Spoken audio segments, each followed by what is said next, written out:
If you want to start a short form content agency, continue to run a successful short form agency, or you want all the secret sauce on short form content, then this video is for you. What you're about to watch is a live webinar that I co-hosted with my good friend Tyler Harris. Tyler runs a content agency and has over 800 clients on reoccurring revenue. The knowledge that I give in this video, I've only given to my clients or private recordings. I go over content formulas, the benefits of short form content, and even real life scenarios that you can apply to your content. So if you can grasp these concepts, apply them, and also teach it to other people, you will become 10 times more credible in the content space. So enjoy the video and take some notes. I run the Short Form Empire. That's the name of my agency. They call me the Short Form King.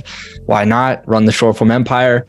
So I'm all about, one, turning views into dollars, but also impacting people through content. I just made a video right before this talking about, a lot of us, we make content to get. We want the followers, we want the views, we want the dollars, we want the clients. But what it really comes down to is what you can give, because you get what you give, in my opinion. So what I'm going to do real quick is just kind of run through kind of the systems we've seen work best, some of the advice, and ultimately the benefits of short form content. So you guys have probably heard it. I'll say it 20 times today. Attention is the new oil. If you have someone's attention, you have everything. You can sell them, you can nurture them, you can funnel them wherever you want. And how do we capture that attention today? It's through content, but specifically short form content. We all have short attention spans. We can't help it. It's just how we're wired, and that's how we have to capture it. Us as business owners, we have to adapt in the way in which our consumers shop or consume things. So short form content is the way to do it now. So I like to say content is super easy. A lot of my clients, a lot of my mentors, or even me at sometimes, they get overwhelmed by content. They're like, have to come up with all these ideas and edit and post. And they think of it as an obstacle when it really should be like a, what's the word for it? Like a trampoline to the next level, right? So yeah, this is how I look at content. First is the content ideation and execution. Now, content ideation could be anything, but I like to think of it in multiple pillars. You can do basic value, whether it's about something you're knowledgeable about, or some experience you've gone through in your life that does really well. Or you can do a podcast. Podcasts are really good for content. You can also interview people. We've had like fitness coaches where we'll go on the streets with them and they interview people. They're like, what do you love about your body? Or what's your least favorite workout day? Like that does really well. It's unique and it captures a wider audience rather than you sitting here saying, here are 3 ways to love your body. It's just a unique way to do it. And it shows your personality through that, which I go into in the next slide. But I like to tell people as well, you should treat your content just like you treat your food. You should meal prep it. I'm telling you right now, all it takes is about 2 to 4 hours a month to get a month's worth of content. And how do you do that? You sit down for about an hour and you think of different topics. Like I said, whether it's experiences you've gone through or value in your industry that you can provide to other people, or an interview like this, like I'm going to use this as content for me. And then you just take another hour or 2 to execute it. So all it takes is at least 2 to 4 hours a month to get a month's worth of content, or even more. So that's the first sector of it. And the second part is obviously like the editing. Now, obviously my team, we do that for our clients, but there's free apps out there like the Captions app. I'm not really for it just because I like content looking super unique. So like my team, we add the B-roll, the captions, personal B-roll. So if like someone's squatting, we use a video of them, not just like stock footage. So you can edit yourself. I will say that I edit my content myself just because I'm weird about it and I see it differently than everyone else. And I just want it to be a perfect masterpiece. So there's nothing wrong with editing yourself, or you can hire a team on Fiverr, or build an in-house team. That's huge right now as well. So content editing is just the second phase. And then the last part is distribution.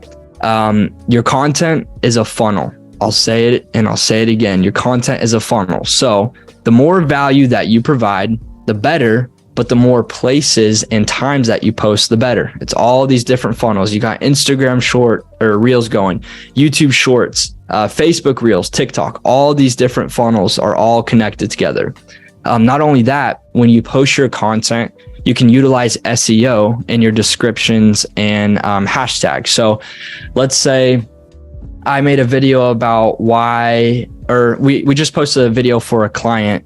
She talked about a world record ring that has like 24,000 diamonds on it. Well, in the caption, we could have said, you know, we're this diamond company or whatnot. But what we said was, check out this world record ring. Now, when someone goes to type in world record or ring, that's going to pop up first. So we like to utilize SEO in the descriptions and hashtags. And I really highly recommend that because that's helped me get more awareness and also leads. If you want to add anything to that, Tyler, let me know. I feel like everyone has a different set rule or like things they live by with hashtags, but like, what's your current opinion on the number of hashtags and like how many contextual, non-contextual? What's your rule right now?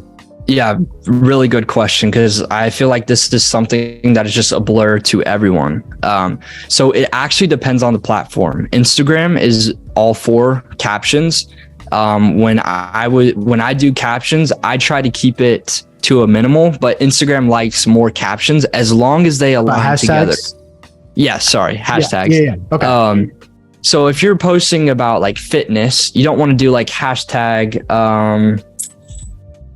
what's a good example? Hashtag Walmart or whatever. Like you want to do hashtag fitness journey, hashtag push-up, stuff that all relate to it. Yeah. TikTok and YouTube Shorts, I'd say like 3 to 5 hashtags is suffice. They're not big about all the hashtags because if you tap on it, it covers the entire screen. Yeah. But yeah, that's my biggest advice on it. Overall, what content is going to do is people are going to be more aware of you. So they're going to know, like, and trust you. And within that, 3 things are going to come about that. You're going to show your personalization. So when you watch my content or when we start cranking out tons of content with him, you're going to see exactly the vibes he gives off. You're going to know what he likes, what he doesn't like, what he's gone through, what he's going to go through. He's going to show that all through his content. And it's going to show, one, that he's human. He's not just some robot that wants your money.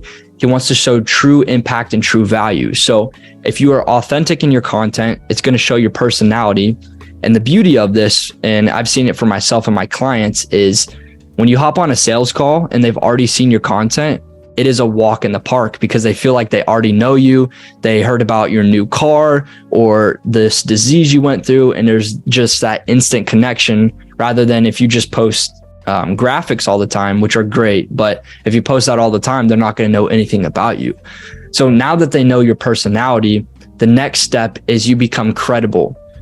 It depends on what you're talking about. For me, I talk about content. Our fitness coaches talk about fitness. And the more they talk about that, the more credible in their niche they become, and the more you trust them about what they're saying, because they're showing their fitness journey. They're showing client testimonials. They're showing advice that they've learned and they've obtained throughout the years in their industry. So they show their personality, their credibility. Well, the more you do that, the more slowly these come together, and you now build what I call authority. What does authority look like? Well, authority is the point in which you create a community. You're able to nurture a community. You're able to pretty much control them. If you say, go watch my YouTube video, they're going to go watch it. If you say, go like my video, they're going to like it. That's because they love your personality and they know you're credible and they feel part of the community. And honestly, if you angle it right, people will feel left out if they're not in a loop with your content, which is a really, really good thing because, like I said, you have this authority. So when you do short form content, this is kind of the levels you go through. Is you show your personality, then your credibility becomes more aware, and ultimately you can build authority. So the next part. One thing I want to add to that, Nick, if you look at the reality of the world that we live in today, specifically on social media, knowing that this process that he just took us through works 100% of the time, and if you add money behind it, if you start investing heavily behind it, it works 100% of the time. There can be instances that you can think of that is frustrating. Like it's like None of this that he just talked about has anything to do with being the best insurance agent in the world, or even being a great insurance agent, or having a lot of experience. Nothing to do with that. You're going to earn credibility, trust, and become an authority figure just by talking about what you're doing more than everybody else. Anyone has the opportunity to do that. The person that does that and then starts dumping 10 grand a month into that, they win. It's just the process and it's just how it works. But we can 100%. complain about it, or we can just actually do it and see the results coming for ourselves. And when it's got the right intent behind it and you do know your stuff, my gosh, it's incredible. Over time, working in content, working with clients, I've found and I created a method that will get you the most personal, unique, but valuable content. And it's called the 3 C's method. And it's really unique how it works. And I'll show you, because if you lack in one, you can major in the other and it'll negate the other one. So the 3 C's method: creativity, consistency, and conciseness. Like I said, attention is the new oil. So what is your content? It's your billboard. It's your advertisement. Whether you are wanting to advertise or not, the way you post your content, what you post on your content is going to be a reflection of you, of your business and your personal life, right? So let me ask you this. Why would you want to do content like everyone else if it's your billboard? You don't want to, right? You want to stand out and you want to be unique. So I try to preach this to everyone: is your content's your billboard. So, maybe you want to edit the same as everyone. I'm kind of weird about that, but when it comes to the actual content, don't be looking at my content and say the exact script. It's not authentic. It's not you. We do recommend looking at competitors once it becomes like a true business move with your content, and kind of seeing what's working, what's not, but never copy someone, because if your billboard looks the same as them, what makes you different? Absolutely nothing. So be super creative in your content. And also, like I said, your content's a funnel. So be consistent. Now, consistent doesn't have to be posting every day. I mean, I recommend it. Consistency could just be value. So the more value you provide, the better. And the more places you post, the better. And the more times you post, the better. Not only for your brand, but also for you and your discipline. You're getting in a routine. You're telling yourself, I have to do this. I have to provide value to people. And if I don't, then I need to, slow down and fix that. And then lastly, which we'll really go into, and I'm excited to go into that because there's a whole science behind actually making a viral and value video, it's conciseness. When you make a video, you have to get straight to the point and hook your target audience. Because let's say I made a video right now and you're scrolling and this pops up and I'm like, what's going on, guys? My name's Nick Lauer, young entrepreneur, and today I'm going to tell you about 3 ways to do this. I would scroll away already if I jumped straight into it and would be like, your content sucks. I have a 3C method that you need to listen to take your content to the next game. And then I dive into it. That's a lot better and concise than the first one. Mm-hmm. So how do these balance each other out? A lot of us have creative blocks or can get overwhelmed with content. So if you're not creative, then I would just say be consistent. Sit down, make a video, post it. It doesn't have to be these crazy edits, this crazy story, crazy value. Just be consistent with it. Now, let's say you can't be consistent, but you're super creative. Well, what you do is maybe once a week or twice a week, you just make this absolute masterpiece and it's super creative. And you're going to get to the point where your audience expects that from you. A really good example is actually Mr. Beast. I'm sure a lot of you guys or your kids know who Mr. Beast is. He doesn't post every day. He doesn't post every week. He posts every month, but it's just this absolute creative masterpiece that pretty much negates and takes over all the other days he didn't post. In fact, it takes over a year's worth because he gets so many views. So that's a really good example of balancing it out. And, if you're not consistent, just be creative and concise with your content. So all of these, if you lack in one, you just major in the other and it covers the other. So it's a really cool method that I apply for my content and preach to everyone else. You ready for the good stuff, the formulas? So everyone asks, what's the best way to go viral? How do I make sure I get a lot of views? Now, there's not actually a said way to do it, but there actually is. It's not a complicated thing. And I'll give a quick example before I go in this. When I'm on TikTok, sometimes I run into like a super long prank video or like a video from like Impractical Jokers or like a movie. And I look at them and I'm like, how did these videos have hundreds of thousands of likes, thousands of shares, and they're like 3 minutes long on a shorts platform, where my video was 10 seconds long and it has nothing? Well, there's an actual science to it, and I'll show you why those go viral compared to like the short video that didn't have a lot of value. So if you want to make a valuable and viral video, follow this exact formula. And I don't know, it won't let me zoom in on this, so I'll just kind of say it out loud as much as I can. And guys, just so you know, this is all going to be in the field notes going out to you, so you'll be able to look at this. Yeah. So first and foremost, how do you start with your content? You come up with some generic idea. And then what you want to do is you want to identify, is this a problem that I'm solving, or is it value, which is solving a problem, but is it generic value that I'm providing to my audience? Now, once you have those two things in store, you then want to jump to the end and think of, what is the ideal outcome for my audience that they want out of this video? I've targeted a problem, and now I have to think of the solution. Now, once you have those two, you just bridge the gap. So like I just talked about, you have to be concise. So you start your video off with a hook. That's where you grab their attention. You grab your target audience's attention. And this is so small. So this is where you're going to make people problem or value aware. If you're a fitness coach, insurance agent, you're going to talk about a pain point in that industry, and that's going to hook them. And it actually takes, people say 3 to 5 seconds to hook people. It's actually like 1 to 3 seconds now, just because our attention spans are tanking. So the first 1 to 3 seconds has to completely hook them. Whether you do a zoom in or a transition or you jump straight into the point, you have to hook them as soon as possible. Now, once you hook them, you jump into what's called the message. And in the message, you're going to reaffirm to them what the hook said actually applies to them. And you're going to dive deeper into that problem or value. Now, when you dive deeper into it, you're going to transition into some type of example.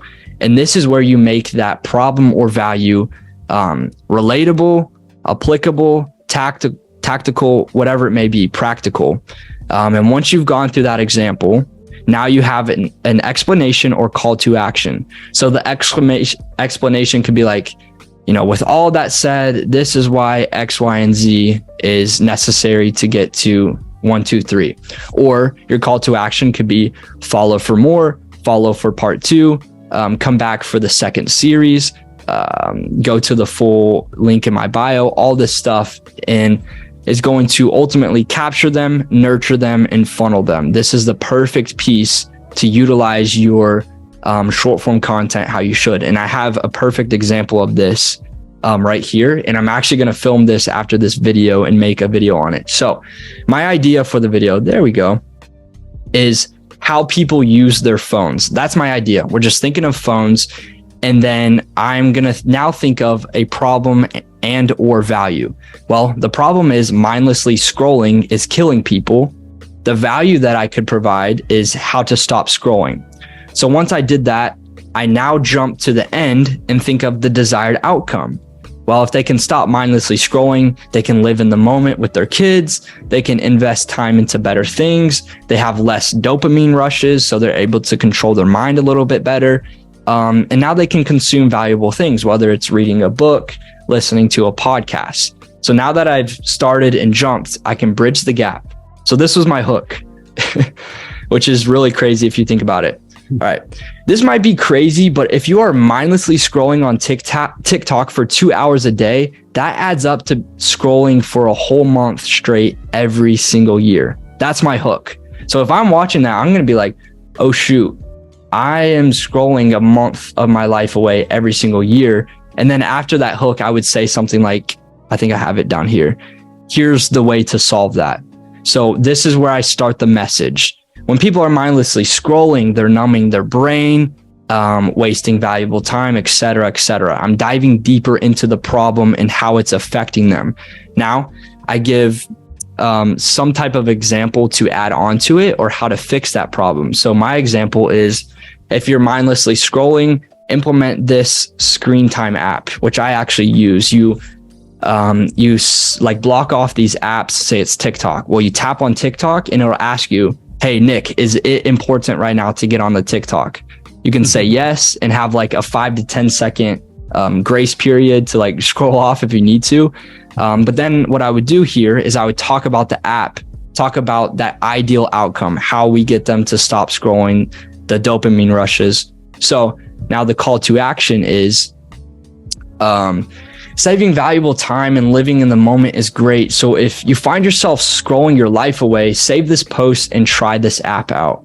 So that's a perfect call to action in my opinion. And I mean, there's ways you can structure affiliate off of that or whatever it may be. So this, in my opinion, is the best formula for a valuable and viral video.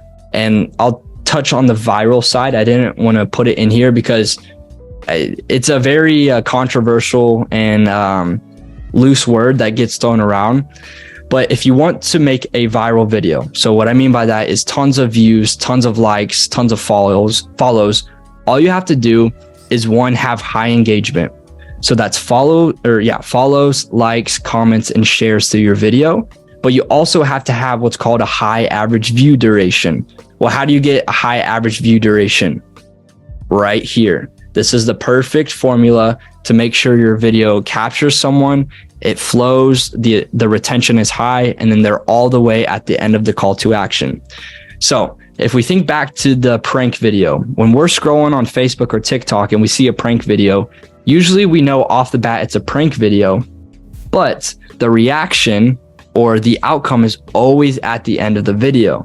So what does that mean? We watch all the way to the end. So the algorithm detects there's a high average view duration.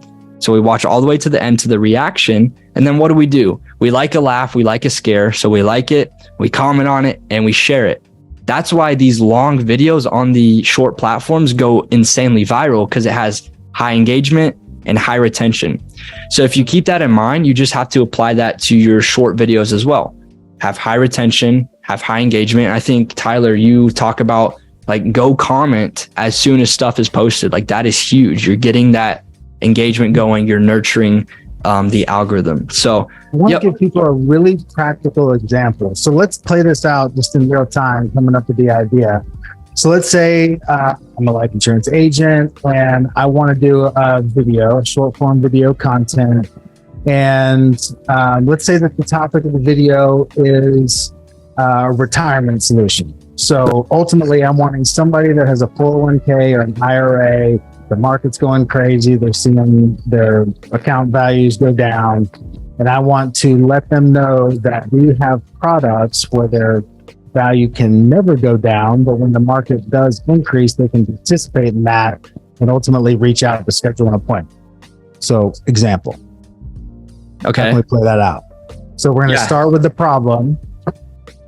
Right. So the problem is their 401k or retirement funds being susceptible to the market and fear and anxiety and stress and all that. Right.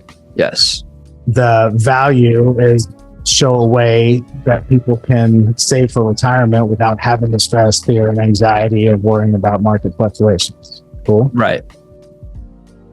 So what's next?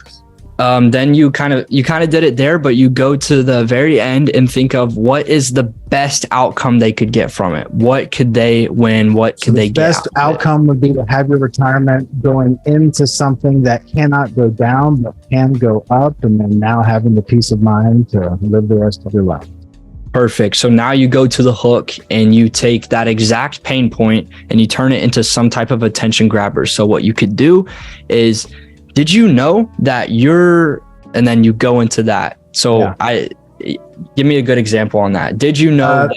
So did you know that during periods of economic turmoil like we're in, most people experience massive fear, stress, and anxiety watching their 401ks and retirement accounts dropping by 10, 20, 30% in a month? Perfect. So you can have that hook, and then you can also add, I have the solution for it, or stick to the end where I show you how you can combat that. And then after that, you kind of elaborate on everything you just said. Then give an example, like a testimonial of someone that you recently worked with and how it immediately they felt so much better. And yeah, or you could use, you can do, which I don't tell a lot of people about this. So listen to this part. You can social hack. What does that mean? You use a current event, you use a past event, you use a celebrity, something that a lot of people know about, and you tie it into your video. For example, what I could do is Mr. Beast uses this one simple hack to get millions of views and millions of dollars, and so can you. And then what I'll do is, Mr. Beast used short form content, blah, blah, blah. It's a funnel. But what I did was I talked about what I do, the value I provide, but I social hacked it to grab more attention. So in the message or the hook, you could talk about, like you said, an actual example or a historical event that shifted this or that. And then that's where you dive really deeper into the example of how can they apply it.